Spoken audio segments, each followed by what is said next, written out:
Hi, warm welcome everyone. Welcome to Meghal's Mic Drop. And we have a very special guest today. You would have heard about traders, you would have heard about women commodity traders, and you would have also separately heard about C-level executives. But we have a unique combination, with us today.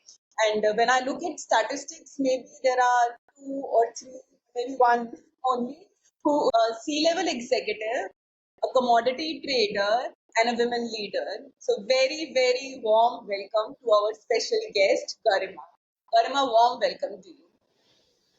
Thank you, Megha. Pleasure to be here. Garima Jain is the Deputy CEO and Head of Grains of LDC India. And prior to LDC, she was the CEO of AgroCorp India Trade. And another very interesting thing is that Garima is also on the board of Agricultural State Council of India that works under Ministry of Skill Development and Entrepreneurship. I'm super excited for this episode with Garima.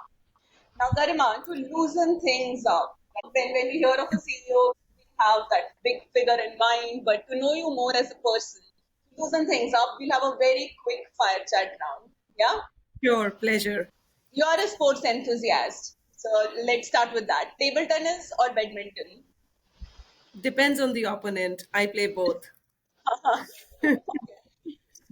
One millet. Wheat trading and eating millets. Ah, lovely. World tour or a luxurious 2 day retreat at a spa resort? I prefer a luxurious 2 day retreat at a spa resort, completely relaxing. Awesome. And who's your biggest support? My biggest support is my husband, Sumit Gupta. So, no exaggeration here, but he makes life very Oh, easy how going. nice. How nice. Favorite movie? I like Pursuit of Happiness. Will Smith, like one of my favorite movies also. And Great. I see a lot of books there, right? Every time I go to Garma's house, there are books everywhere. What is your favorite book? One of my favorite, apart from many favorites, is The Roots by Alex Haley. I liked it. Oh, what's one thing, like a fun thing or a surprise thing about you people don't know, about Garima? One of the things maybe that I can make Tanjore paintings. I'm an Ah, artist. So I love making Tanjore paintings. The last one I made was of the Krishna. oh, nice. That requires a lot of effort. Okay. How are your mornings? Are you, what do you do in mornings? How are mornings like? Mornings are like sunshine, very optimist, a new day, every minute counts. What can you expect from a mother of three kids? But mostly, I'm preparing school tiffin for my three kids. Lovely. And if you have to define yourself in say, three words, what will that Determination, sporty, self motivated. I think that's be? how I would like to define myself. And finally, no Indian conversation can be complete without favorite food. Just Indian food. I love Indian food. Okay. Yeah. Weekends is equal to Yoga. yoga. Okay. Wonderful. Let's jump into the heart of discussion. So, Garima, your journey has been very interesting. You started from commodity trading in India, and now like, you are at a C-level, leadership position, while also maintaining your strong niche in commodity sector. And on a global scale, you have left your impact. You were in Singapore, CNBC had called you to hear insights from the specialist, specialist Garima.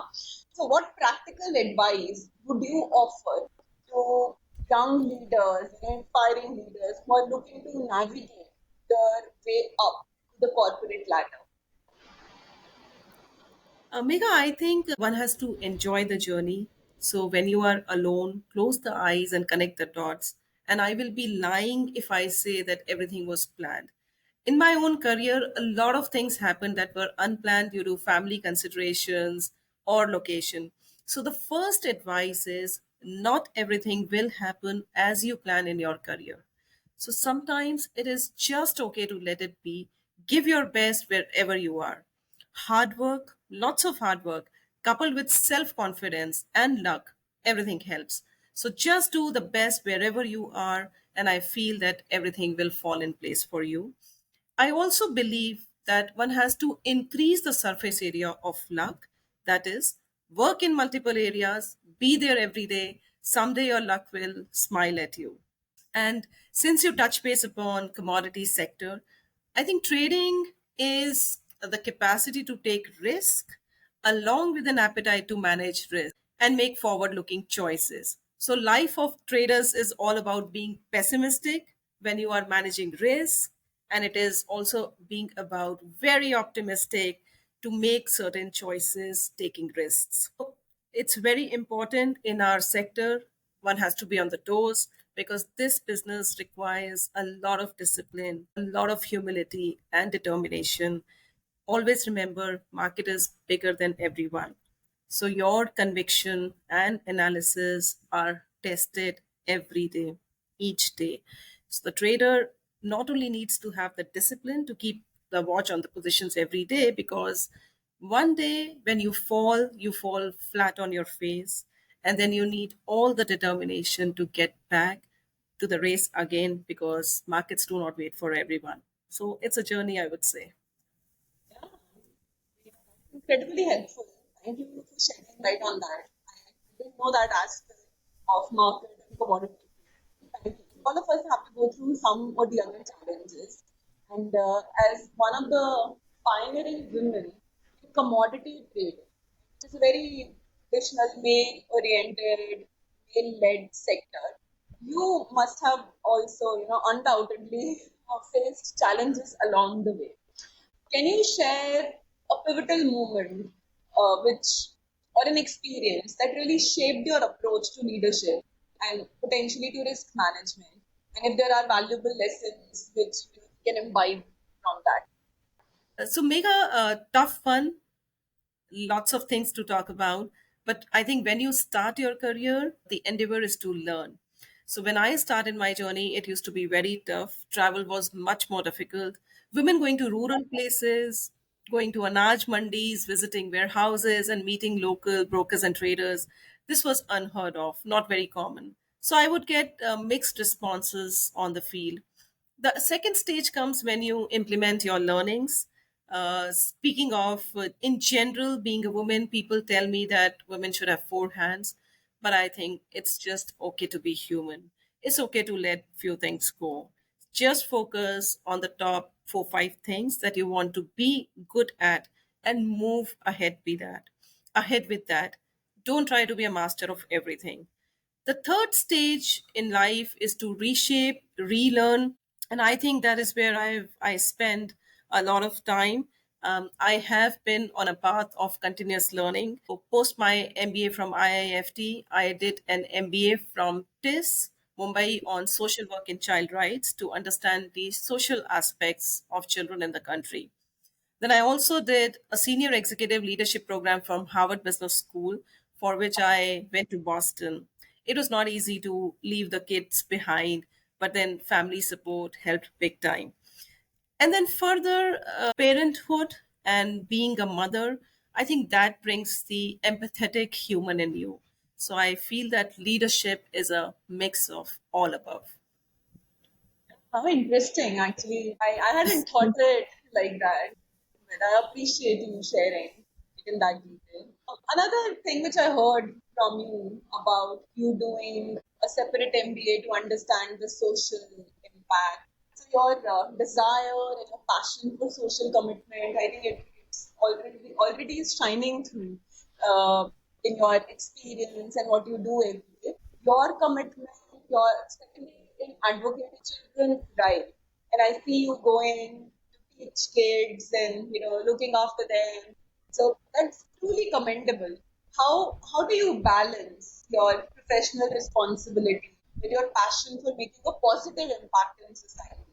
What advice, if you would want to give to others, that how do they integrate purpose-driven initiatives into their careers to get to give more meaning to our careers? Mega, I think all of this comes from within. I've been associated with a school in Gurgaon for the underprivileged kids for the last now about 14 years. Now, this school helps to transform lives of these kids. The aim is to impart education and ensure that the kids get the right nutrition. So this school provides an overall personality development to the kids. I also would like to relay that these schools are completely run from our own financial means. So we do not take any monetary help or government support. So far, all 500 kids have studied in these school, and very happy to share that about six of them have got admission in public schools, leading a dignified life. One of them has also done engineering. Like you mentioned, the advice for others is that we have to also pass all these values to the next generation, which is extremely important. And in that regard, all our kids' birthday celebration incorporates and start with sharing with the underprivileged so that kids today can appreciate what they have in life. So the feeling of contentment that comes from all of these activities is incomparable. That's like walking the talk, like walking that path and being that role model in front of by doing those activities in front of our kids. That means a lot. Talking about risk taking, right? No career at that level is possible without a significant risk taking appetite. So talking about risk taking appetite, as the trailblazing first women on the board of Agriculture Skill Council of India, you're charting new territories and you're like breaking glass ceiling in different leagues. How do you plan to leverage this historic position not only to empower more women, but also to inspire a cultural shift, a mental shift in the society? So, which is very traditionally male dominated. We have to remember that when Neil Armstrong took his first step on the moon, he said, one small step and a giant leap for the mankind. So we have to lead by our action, and our action should set an example. As far as you touch base about empowering more women, I think India has a rich culture where women have taken lead in politics, be it science or university or education, or you pick up any sector in the country. And why forget that all of us worship wealth, and the goddess of wealth is a female, which is goddess Lakshmi. So I don't know about any cultural shift, but if I can inspire only one person in my life and bring a positive change, I think I will be happy about it. How humble is that? And I'm already inspired. So I'm achieving the goal by inspiring one person for sure. There are many more out there. Taking inspiration from them. What about thinking ahead? Your passion for sports shines through your achievements at both the state and corporate level. I also see that you're very particular in taking your kids also to various sports activities. So, how has your background in sports influenced your approach to leadership, risk management in the corporate world, and maybe what are the parallels which you can draw between sportsmanship and, say, a very sharp business acumen? I think playing sports has played a key role in my personal and professional life both. Certainly, being a sports person has helped me tremendously. I was fortunate to be born in Dehradun, where we had facilities of badminton courts and table tennis, and therefore I started playing at a very early stage. I have played in corporate championships also. So, some of the key skills like teamwork, patience, facing tough situations, standing up after every fall are some of the key skills that I've imbibed while playing sports. But and last but not the least, keep marching ahead despite of all the difficulties and challenges that come across your path. Wonderful. Keep marching ahead. I love that. Okay, last, last thing, Ariman. So, being very action oriented in my head, I'm always looking at growth hacks, nuggets, which one can just implement immediately. So they'll remember Garima Jain. What is that one thing which they should remember and should get inspired to implement in their lives? It should be about continuous learning. One has to stay relevant, keep saying, keep learning in this dynamic environment. For example, I always ensure that I have a running book and a running course. So, the last book that I finished recently is The Art of Thinking Clearly by Rolf Dobelli. And the course that I'm currently doing is on contemporary themes in Indian economy, which just covers why India is what it is today. So it covers a bit about growth and macro policies, tax reforms, government finances, banking, monetary policy, etc., etc. The easiest module in this course was obviously the one on the agriculture, but it takes beautifully through Indian economic landscape. Time is always short. I listen to it while I'm driving to the office or while I go for a run in the evening. But it's very important to stay relevant and to be on a continuous learning path. Oh, wonderful. Running books and a running course. I will always remember this. Thank you so much, Dharma. I truly appreciate you taking out. Thank you from the bottom of my heart for coming to this podcast. Thank you. Thank you, Megha. Thank you for having me. Thank you. Bye bye.